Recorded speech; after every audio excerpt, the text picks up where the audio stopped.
اسرائیل کے اوپر ایران نے باقاعدہ اب حملہ کر دیا ہے۔ یہ تھرڈ ورلڈ وار کا آغاز ہے۔ اسرائیلیوں کے ساتھ جو اپنی محبت کا وہ اظہار کر رہی ہیں کہ جی ہم دل و جان سے جو ہے اس کی حفاظت ضرور کریں گے۔ ایران کو جو ہے وہ اس سارے معاملے میں یہاں تک پش کرنے کے اندر اسرائیل کا بہت ہاتھ ہے۔ اسرائیل خود ان معاملات کو جو ہے بڑھاوا دینا چاہتا تھا۔ کیا امریکی حمایت کے بغیر اسرائیل یہاں تک جا سکتا ہے؟ نیوٹرل پوزیشن ڈھونڈنا پاکستان کے لیے بڑا ڈیفیکلٹ ہو جائے گا۔ ایران کے اوپر اسرائیل کی نظریں ہیں تو پاکستان کے ایٹمی پروگرام کے اوپر بھی جو ہے وہ اس طرح کی فورسز کی بہت نظریں ہیں۔ السلام علیکم ناظرین، میں ہوں منصور علی خان، اپنے ریل چینل کے اوپر آپ کو خوش آمدید کہوں گا۔ ناظرین، اب تک کی سب سے بڑی خبر جو سامنے آئی ہے اس کو ڈسکس کریں گے۔ اسرائیل کے اوپر ایران نے باقاعدہ اب حملہ کر دیا ہے اور اب سے کچھ دیر پہلے ہمیں یہ خبر موصول ہوئی ہے جس وقت ہم یہ ویڈیو ریکارڈ کر رہے ہیں۔ لیٹسٹ جو اپڈیٹس ہیں اس کے بارے میں بھی آپ کو آگاہ کریں گے، اس کا بیک گراؤنڈ کیا ہے اس کے بارے میں بھی آپ سے بات کریں گے،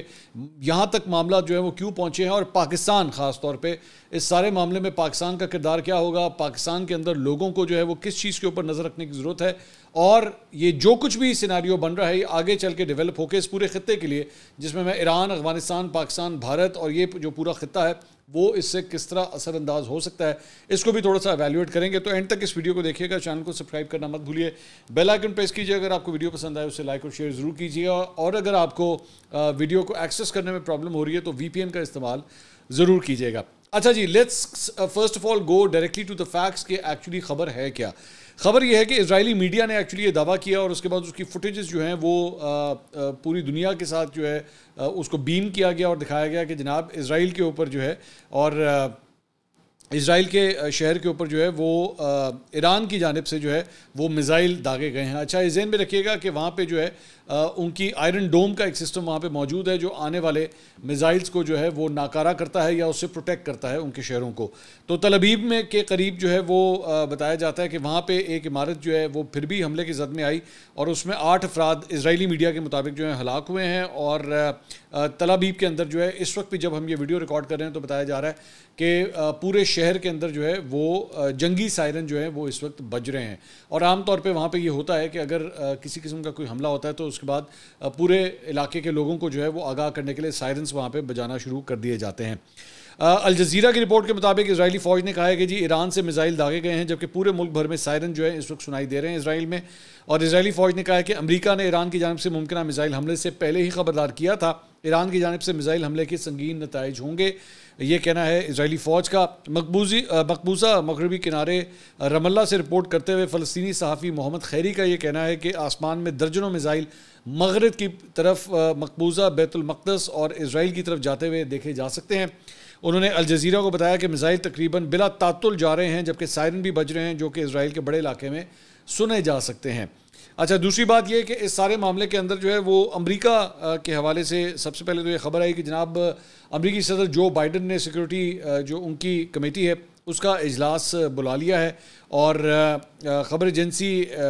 AFP کی رپورٹ کے مطابق وائٹ ہاؤس کے اعلیٰ عہدیدار نے کہا ہے کہ امریکہ کو ایسے اشارے ملے ہیں کہ ایران فوری طور پر اسرائیل کے خلاف بیلسٹک میزائل حملے کی تیاری کر رہا ہے۔ انہوں نے کہا کہ ہم اس حملے کے خلاف اسرائیل کا دفاع کرنے کے لیے دفاعی تیاریوں میں فعال انداز میں تعاون کر رہے ہیں، اور اسرائیل پر ایران کی جانب سے کسی قسم کے براہ راست فوجی حملے سے ایران پر سنگین نتائج مرتب ہوں گے۔ اسرائیل کی جانب سے لبنان میں حملے میں حزب اللہ کے سیکرٹری جنرل حسن نصر اللہ کی شہادت کے بعد ایران کے حوالے سے سخت رد عمل کا خدشہ ظاہر کیا گیا تھا۔ اسرائیل کے دفاع کے لیے اس سے قبل رواں برس اپریل میں شام میں ایرانی قونصل خانے پر حملے کے بعد امریکہ اور مغربی اتحاد اس وقت سامنے آئے تھے جب ایران نے اسرائیل پر بیک وقت میزائل اور ڈرون حملے کیے تھے۔ اچھا، میں ذرا یہ امریکہ اسپیسیفک کم از کم یہ بات کر دوں کہ کئی جو انٹرنیشنل کامنٹیٹرز ہیں ان کا یہ ماننا ہے کہ اس وقت امریکہ کے اندر یہ صورتحال ہے کہ وہاں پہ الیکشنز ہونے والے ہیں، اور وہ مطلب اب صرف چند ہفتے کی دوری کے اوپر ہیں۔ جو موجودہ صدر ہیں ان کا سٹیک ویسے ہی ختم ہو چکا ہے جو بائیڈن کا، اور وہ ظاہری بات ہے جب تک اگلے صدر نے آ کے اپنا حلف اٹھانا ہے صرف یہ تب تک کے لیے انچارج ہیں، وہ اگلا الیکشن بھی اب نہیں لڑ رہے، آپ یہ بات جانتے ہیں۔ اسرائیل کے حوالے سے جو ہے دونوں جو بڑی پارٹیاں وہاں پہ موجود ہیں آنے والے الیکشنز کے حوالے سے وہ بڑھ چڑھ کے اپنی اسرائیل سے محبت کا اظہار جو ہے وہ کر رہی ہیں، اور اسرائیلیوں کے ساتھ جو اپنی محبت کا وہ اظہار کر رہی ہیں کہ جی ہم دل و جان سے جو ہے اس کی حفاظت ضرور کریں گے۔ اس سارے معاملے کا فائدہ اٹھاتے ہوئے بھی بیسکلی اسرائیل کی جانب سے جو ہے ان معاملات کو ایکسکیلیٹ کیا گیا ہے، اور اس چیز کا فائدہ اٹھایا گیا ہے کہ علاقے کے اندر جو ہے وہ امن کو خراب کیا جائے۔ اور ساتھ ہی ساتھ اسرائیل کے حوالے سے پچھلے چند سالوں میں آپ ویسے ہی دیکھ چکے ہیں کہ مشرق وسطیٰ سے جڑے بہت سے ممالک کے ساتھ جو ہیں وہ اسرائیل نے اپنے تعلقات کو ٹھیک کرنے کی کوشش کی ہے یا ان کو بحال کیا ہے، جس میں متحدہ عرب امارات، سعودی عرب، ان کے حوالے سے بھی جو یہ خبریں آتی رہی ہیں کہ وہ اب کافی سافٹ پوزیشنز جو ہیں وہ لینا شروع ہو چکے ہیں، اور ایران کے حوالے سے جو ہے وہ ان کے موقف میں مزید سختی آنا شروع ہو چکی ہے۔ تو یہ بھی کہا جا رہا ہے کہ بیسکلی اس حملے کا یہ ایران کے اوپر یا اس سے پہلے جو لبنان کے اندر جو کچھ ہوا ہے، اور اس کے ساتھ ساتھ حماس کے خلاف جو کچھ اسرائیل نے کیا ہے، اس میں یہ ساری اوپننگ جو پولیٹیکل اوپننگ امریکہ کے اندر دیکھی جا رہی ہے، اس کو دیکھتے ہوئے بیسکلی اسرائیل جو ہے وہ اس offensive کی طرف جاتا رہا ہے۔ اور غزہ کے اندر تو پچھلے چند مہینوں میں جو کچھ بھی اس نے کیا ہے وہ سب کے سامنے ہے، وہاں پہ ظلم کے جو پہاڑ ڈھائے گئے ہیں فلسطینیوں کے اوپر، وہ سب کے سامنے ہیں۔ تو ایران کو جو ہے وہ اس سارے معاملے میں یہاں تک پش کرنے کے اندر اسرائیل کا بہت ہاتھ ہے۔ ہم پہلے ان دونوں جو سٹیٹس ہیں ان کو دیکھتے رہے ہیں کہ وہ جنگ کے بالکل دہانے تک پہنچی، لیکن اس کے بعد معاملات کو جو ہے وہ انٹرنیشنل قوتوں کی جانب سے ڈی ایسکیلیٹ کرنے کے اندر جو ہے وہ کافی کردار ادا کیا گیا، جس میں چین، جس میں رشیا، جس میں امریکہ، سب نے اپنے اپنے کردار ادا کیے ہیں۔ لیکن یہاں تک پہنچنے کے اندر جو ہے وہ اب معاملات کافی آگے جا چکے تھے۔ تھوڑا سا بیک گراؤنڈ کے حوالے سے جو ہے وہ یہ بھی آپ کو بتا دیں کہ اب سے کچھ دیر قبل صہیونی فوج نے غزہ اور لبنان کے بعد شام پر بھی جو ہے وہ حملے شروع کر دیے تھے، جس کے نتیجے میں خاتون صحافی سمیت 3 شہری شہید جبکہ 19 افراد جو ہے وہ زخمی ہوئے ہیں۔ اور غیر ملکی خبررساں ادارے جو ہے وہ رپورٹ کر رہے ہیں کہ شامی دارالحکومت دمشق میں اسرائیلی حملوں کے بعد آگ بھڑک اٹھی، جس نے دیکھتے ہی دیکھتے کئی گاڑیوں کو اپنی لپیٹ میں لے لیا۔ رپورٹ کے مطابق اسرائیل نے جنوبی شام میں کم از کم 3 طیارہ شکن جو ریڈار سٹیشنز ہیں ان کو نشانہ بنایا گیا، اور ان میں وہ ریڈار بھی شامل تھے جو فوجی ہوائی اڈوں میں نصب تھے۔ اور میڈیا رپورٹس کے مطابق اسرائیل کے حملوں میں شام کی سرکاری خبررساں ایجنسی سنا کی خاتون صحافی بھی جو ہیں وہ جاں بحق ہوئی ہیں، جبکہ ان کے علاوہ دیگر 2 شہری بھی جاں بحق ہوئے ہیں، اور اسرائیلی جارحیت کے نتیجے میں 19 شہری زخمی ہوئے ہیں جنہیں طبی امداد جو ہے وہ فراہم کی گئی ہے۔ سو یہ جو واقعات ہیں ان کو بھی آپ نے نظر میں رکھنا ہے، جس کے بعد ہم نے یہ ایران کی طرف سے یہ offensive جو ہے وہ ہم نے دیکھا ہے۔ اچھا، گزشتہ 2 ہفتوں کے دوران جو ہے وہ تباہ کن فضائی بمباری کے بعد کل رات اسرائیلی فوج نے جو ہے وہ لبنان کے اندر بھی جو ہے بارڈر ایریاز کے اوپر جو ہے انکرشنز کی تھی، اور وسیع پیمانے پر جو ہے وہ زمینی حملے وہاں پہ شروع کیے گئے تھے۔ یہ ہم نے اپنے جو کل کا ہمارا ویلاگ تھا اس کے اندر ہم نے اس کو رپورٹ بھی کیا تھا۔ اسرائیلی فوج نے کہا کہ جی پیر کی رات سے لبنان کے خلاف ہی ہم نے حملے شروع کیے ہیں، جس میں 98 ایلیٹ ڈویژن سے کمانڈوز اور پیراملٹری فوج جو ہے اس کے اندر شامل تھی، جنہیں 2 ہفتے قبل غزہ سے شمالی محاذ سے جو ہے وہ تعینات کیا گیا۔ سو آپ ان فارمیشن سے آئیڈیا لگا سکتے ہیں کہ اسرائیل خود ان معاملات کو جو ہے وہ بڑھاوا دینا چاہتا تھا، وہ چاہتا تھا کہ آپس میں ایک offensive فرنٹ جو ہے وہ ضرور کھلے یہاں پہ۔ اسرائیل نے دعویٰ کیا ہے کہ حزب اللہ کے ٹھکانوں کو نشانہ بنانے کے لیے محدود زمینی حملے شروع کیے جا رہے ہیں، اور اسرائیلی فوجیوں کو ایئر فورس کی سپورٹ بھی جو ہے وہ حاصل ہے۔ لبنان میں وزارت صحت نے کہا کہ جنوبی علاقے مشرقی بیکا وادی اور بیروت میں گزشتہ 24 گھنٹوں کے دوران اسرائیل کے ظالمانہ حملوں میں کم از کم 95 افراد شہید اور 172 زخمی ہو چکے ہیں۔ 2 روز قبل اسرائیل نے فلسطین اور لبنان کے بعد تیسرے مسلمان ملک پر حملہ کرتے ہوئے یمن میں بمباری کی تھی، اور یمن کے چوتھے بڑے شہر حدیدہ کی بندرگاہ کو نشانہ بنایا تھا، جس کے نتیجے میں اب تک کم از کم 4 افراد شہید اور 30 زخمی ہو چکے ہیں۔ سو اب آپ کو نظر آ رہا ہے کہ 4 مسلم ممالک کو جو ہے وہ اسرائیل کی جانب سے نشانہ بنایا گیا ہے۔ اگر یہ ساری چیزیں جو میں آپ کو بتا رہا ہوں، یہ جو بیک گراؤنڈ ہے، اگر آپ یہ نہیں جانیں گے تو آپ کو پتہ ہی نہیں لگے گا کہ آخر ایران کی جانب سے اگر یہ اسکلیشن ہوئی ہے تو یہ کیوں ہوئی ہے۔ اور ایران بار بار اور ذہن میں رکھیے گا کہ ایران کے اندر بھی جو ہے وہ ٹارگٹس کیے گئے ہیں اسرائیل کی جانب سے، یہ صرف یہاں تک نہیں ہے بلکہ ایران کے اندر بھی جو ہے وہ ٹارگٹ کیا گیا تھا، اور اس کے بعد ایران نے بھی یہ کہا تھا کہ ہم اس کا بدلہ ضرور لیں گے، اور ایرانی اپنی جو ان کی عوام ہے ان کی جانب سے بھی بڑا سویر پریشر جو ہے وہ ایرانی قیادت کے اوپر آ رہا تھا کہ جی آپ کو کچھ نہ کچھ کرنا پڑے گا اسرائیل کے خلاف، اس طرح چپ کر کے بیٹھے نہیں رہ سکتے۔ دوسری جانب ایران نے حزب اللہ کے سربراہ حسن نصر اللہ کی شہادت پر کہا تھا کہ جی اس شہادت سے اسرائیل کی تباہی ہوگی، تاہم ایران کی وزارت خارجہ نے بیان میں کہا تھا کہ اسرائیل کا مقابلہ کرنے کے لیے ان کی فوج لبنان نہیں بھیجی جا رہی۔ ادھر اسرائیل کے وزیر اعظم بنجامن نیتن یاہو نے ایران کو خبردار کیا تھا کہ مشرق وسطیٰ میں ایسی کوئی جگہ نہیں ہے جہاں اسرائیل نہیں پہنچ سکتا، اور مستقبل میں جب ایران آزاد ہوگا تو وہ وقت لوگوں کی سوچ سے زیادہ قریب ہے۔ امریکہ نے حسن نصر اللہ کی شہادت پر خطے میں جنگ بندی پر زور دیا تھا، اور سیکرٹری اسٹیٹ اینٹونی بلنکن نے کہا تھا کہ واشنگٹن مشرق وسطیٰ میں ہونے والے واقعات کا قریب سے جائزہ لے رہے ہیں۔ بلنکن نے اسٹیٹ ڈپارٹمنٹ میں مراکش کے ہم منصب نصری بوریتیا بریتا کے ساتھ ملاقات کے دوران کہا تھا کہ امریکہ اسرائیل کے دفاع کے لیے پرعزم ہے. اچھا تھوڑا سا اور اس کا بیک گراؤنڈ ذرا ایک سال پیچھے کا بھی آپ کو یہ بتا دیتے ہیں. اس میں جناب 7 اکتوبر 2023 کو ایران کی حمایت یافتہ تنظیم حماس کی جانب سے جو ہے وہ جنوبی اسرائیل کے اوپر حملے کیے گئے. ان تمام بیریکیڈز کے بعد اور بلاکیڈز کے بعد جو اسرائیل کی جانب سے جو ہے وہ فلسطینیوں کے ارد گرد لگائے گئے تھے, اور جس کے نتیجے میں 1200 افراد جو ہیں اس کے بعد جو ہے ان حملوں کے نتیجے میں ہلاک بھی ہوئے. اسرائیل نے غزہ کی پٹی پر جاری اسرائیلی حملے کا آغاز کر کے جواب دیا, جس کے نتیجے میں غزہ کی وزارت صحت کے مطابق اب تک 33,000 سے زائد افراد جو ہے وہ ہلاک ہو چکے ہیں, جس کے دوران ایران نے اسرائیل پر غزہ کے فلسطینیوں کے خلاف نسل کشی کا الزام بھی عائد کیا. 7 اکتوبر کے بعد لبنان میں ایرانی حمایت یافتہ حزب اللہ نے شمالی اسرائیل کے اوپر حملہ کرنا شروع کیا.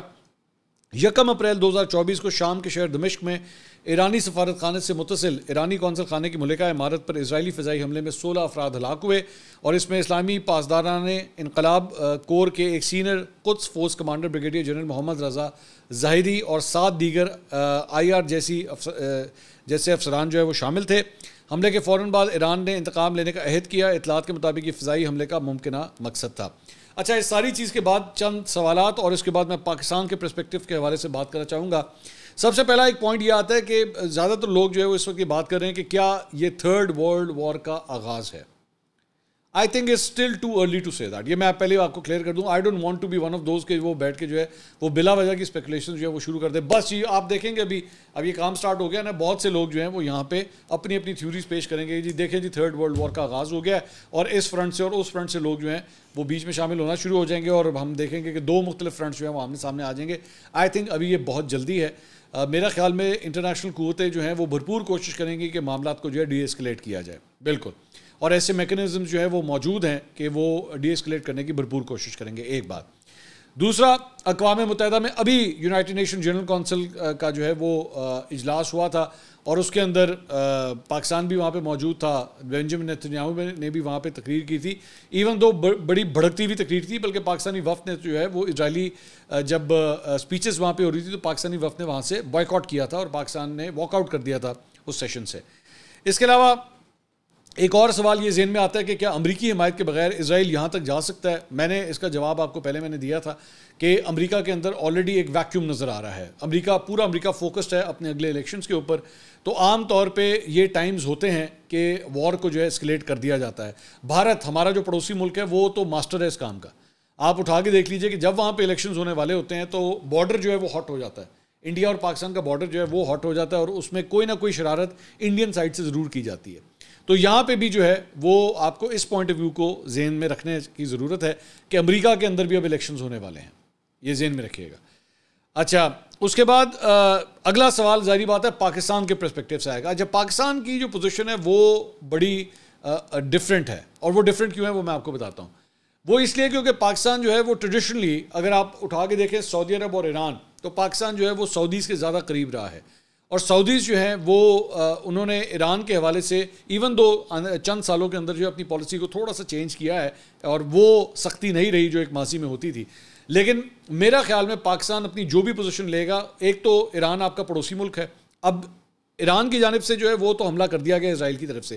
اگلا سٹیپ جو ہے وہ اب یہ دیکھنا ہے کہ اسرائیل ایران کے حوالے سے کیا کرتا ہے, اور آپ کے پڑوسی ملک کے اندر کیا ہم یہ تو نہیں دیکھ رہے کہ وہاں پہ ایک فل فلیج وار جو ہے وہ اس کا آغاز ہونے لگا ہے. تو کیونکہ جب اس طرح ہوتا ہے تو یہ ذہن میں رکھیے گا کہ وہ چیزیں جو ہیں وہاں پھر اس کے بعد ریفیوجیز کا ایک پورا فال آؤٹ آتا ہے, وہ بارڈر کراس کرتے ہیں, آپ کو اپنے بارڈرز جو ہیں وہ کھولنے پڑتے ہیں. افغانستان کی مثال آپ کے سامنے ہے. تو Pakistan has to get prepared کہ یہاں پہ اب کیا ہونے جا رہا ہے, کیا خطے کے اندر واقعی ایران کے اگینسٹ جو ہے وہ ڈائریکٹلی آن گراؤنڈ کوئی offensive شروع کرنے لگا ہے اسرائیل. ہمیں اس چیز کو دیکھنے کی ضرورت ہے. پاکستان اس سارے معاملے کے اندر کتنا نیوٹرل رہ سکتا ہے. کیا آپ نے سعودیز کو بھی پیس آف نہیں کرنا, آپ نے امریکوں کو جو ہے وہ ان کا بھی اس چیز کا خیال رکھنا ہے, اور ظاہری بات ہے ایران جو آپ کا پڑوسی ملک ہے وہ بھی لیفٹ آؤٹ نہ فیل کرے. تو پاکستان کو وہ نیوٹرل پوزیشن ڈھونڈنا پاکستان کے لیے بڑا ڈیفیکلٹ ہو جائے گا, اور بہت مشکل ہوگا یہ, لیکن ظاہری بات ہے ہمیں کرنا پڑے گا. تیسری بات یہ, اس ساری چیز کے اندر پاکستان کی اپنی سیکیورٹی بھی ایٹ سٹیک ہے, کیونکہ آپ ذہن میں رکھیے گا کہ اگر ایران کے اوپر اسرائیل کی نظریں ہیں تو پاکستان کے ایٹمی پروگرام کے اوپر بھی جو ہے وہ اس طرح کی فورسز کی بہت نظریں ہیں, کیونکہ پاکستان کو جو ہے وہ اس حوالے سے بھی بہت امپورٹنس حاصل ہے کہ پاکستان کے ایٹمی پروگرام سے بہت سے ممالک جو ہے ان کو مسئلہ ہے. تو کہیں ایسا نہ ہو کہ ایران کی طرف جاتے جاتے جو ہے نا کوئی میلی آنکھ جو ہے وہ پاکستان کی طرف بھی رکھی جائے. لیکن میں نہیں سمجھتا کہ ایسا ہوگا, میں نہیں سمجھتا, کیونکہ ہماری جو کم از کم جو ڈیفنس فورسز ہیں وہ نہ تو اس وقت کسی انٹرنیشنل لڑائی کے اندر جو ہے انوالوڈ ہیں, ٹھیک ہے, اور خاص طور پہ یہ جو فلسطین اور اسرائیل کے درمیان جو ایک مسئلہ ہے حماس اور اس کے بعد ایران, اس سارے معاملے میں پاکستان کم از کم کہیں پہ جو ہے وہ فیچر نہیں کرتا. سو میں نہیں سمجھتا کہ پاکستان ڈائریکٹلی جو ہے اس سارے کسی مسئلے کے اندر جو ہے وہ آ سکتا ہے, لیکن ظاہری بات ہے کوشش جو ہے کوشن ہونا بہت ضروری ہے. عام طور پہ یہ ذہن میں رکھیے گا ماضی کو دیکھتے ہوئے, فٹ اسٹیپس کو دیکھتے ہوئے, کہ انٹرنیشنل فورسز ایسی قوتیں جب کوئی اس طرح کا معاملہ ہوتا ہے تو پاکستان کے اندر ایک چیز جو وہ حرکتیں کرنے کی کوشش کرتی ہیں وہ فرقہ واریت کو ہوا دینے کی کوشش کرتی ہیں. تو میں اس ویڈیو کے ذریعے خاص طور پہ یہ پیغام ضرور دینا چاہوں گا کہ اس ساری صورتحال میں اگر آپ کو کہیں پہ ایسے عناصر نظر آئیں جو پاکستان کے اندر فرقہ واریت کو جو ہے وہ ہوا دینے کی کوشش کریں, یہاں پہ بھائی کو بھائی سے لڑانے کی کوشش کریں, تو برائے مہربانی ایسے فورسز, ایسے قوتوں کو جو ہے وہ کان مت دھریے گا, ان کی بات مت سنیے گا. یو ہیو ٹو ریممبر کہ یہ ڈیلیبریٹلی بھی کیا جاتا ہے, یہ ہو چکا ہے ماضی میں اس طرح. پاکستان جب افغانستان کی وار کے اندر انوالو تھا بیک ان دا 80s, تو اس وقت فرقہ واریت کی کو جو ہے وہ ڈیلیبریٹلی ہوا دی گئی تھی. تو برائے مہربانی اس وقت جو اب سینسیٹیو ٹائمز جو شروع ہونے لگے ہیں, تو اس وقت پاکستان کے تمام لوگوں کو جو ہے وہ اس چیز کا دھیان دینے کی ضرورت ہے کہ آپ اس کا شکار جو ہے وہ کم از کم نہ ہوں, اور دعا کیجئے کہ کم از کم یہاں پہ مسلم ممالک جو ہیں ان میں ایک یونٹی نظر آنی چاہیے, جو کہ بڑی مشکل ہے فرینکلی اسپیکنگ. میں اس کے کوئی زیادہ امید نہیں لگا کے بیٹھا ہوا کہ ایسا کچھ ہوگا. مطلب ہم نے کئی ایسے مسلم ممالک دیکھے ہیں جن کا ایکچولی سافٹ کارنر ایران کے بجائے اسرائیل کی طرف ہوتا ہے. بہت سے ایسے ممالک ہیں, بلکہ اور ادھر کیا کہنا, پاکستان کے اندر ایسے کئی فورسز ہیں. ہمارے تو ماشاءاللہ 3-4 اینکرز ہیں جنہوں نے پچھلے 4-5 سال کے اندر جو ہے پاکستان اور اسرائیل کے تعلقات کو بہتر کرنے کے لیے بڑا کردار ادا کیا ہے اپنے اپنے طریقوں سے. ان میں سے ایک تو بھی ریسنٹلی پاکستان سے باہر گئے ہیں, شکر ہے وہ کم از کم پاکستان سے چلے گئے ہیں. اب وہ وہاں پہ جا کے کیا گل کھلاتے ہیں مجھے نہیں پتا, لیکن ان کا بڑا دل کرتا تھا کہ پاکستان اور اسرائیل کے تعلقات جو ہے نا وہ آپس میں بہتر ہو جائیں. تو بہرحال یہ اب تک کی اپڈیٹس ہیں. انشاءاللہ اگلی ویڈیو میں آپ سے دوبارہ ملاقات ہوگی. اللہ حافظ.